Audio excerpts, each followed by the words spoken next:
And sometimes like some of my clients remember that first statement that it's a non-judgmental space. They mention it maybe like 8 to 10 session later that it really helped me, that one statement that it's a non-judgmental space.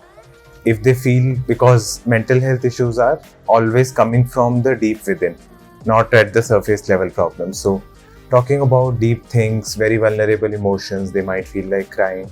So all those can be talked about. Obviously, every client expresses, opens up at their own pace, but and sometimes like some of my clients remember that first statement that it's a non-judgmental space.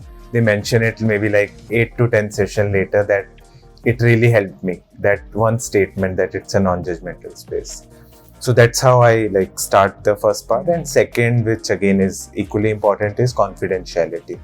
That whatever they share, be it very personal information or professional information, therapy is 100% confidential, and nothing that they share with me I'll ever be speaking to anyone else, not even to anyone that I know of. Even if I have to share it with, suppose, another professional, let's say they are also consulting a psychiatrist, that also I'll first take their permission and then share.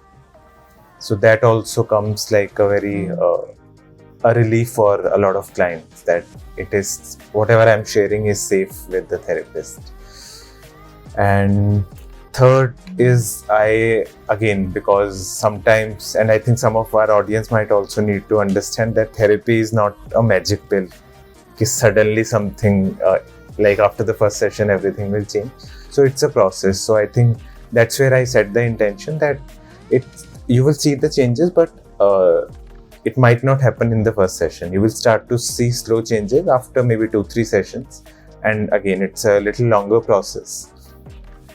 So that setting that intention, and mostly clients already know that, but still to mention it, that don't expect any sudden change in the first session. So that's again very important.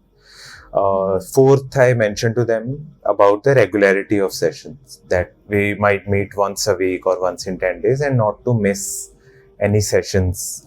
In case they miss, try not to take too long gaps between consecutive sessions. And this again is also important because again it's a process. We are like building momentum, and if at any point there is a long gap between 2 consecutive sessions, we might lose that momentum. So again, certain clarifications about this. And then if they, like the client has any kind of questions, then I offer them that take your time and ask if anything of any kind that you want to ask. And then we start with like talking about the problem itself.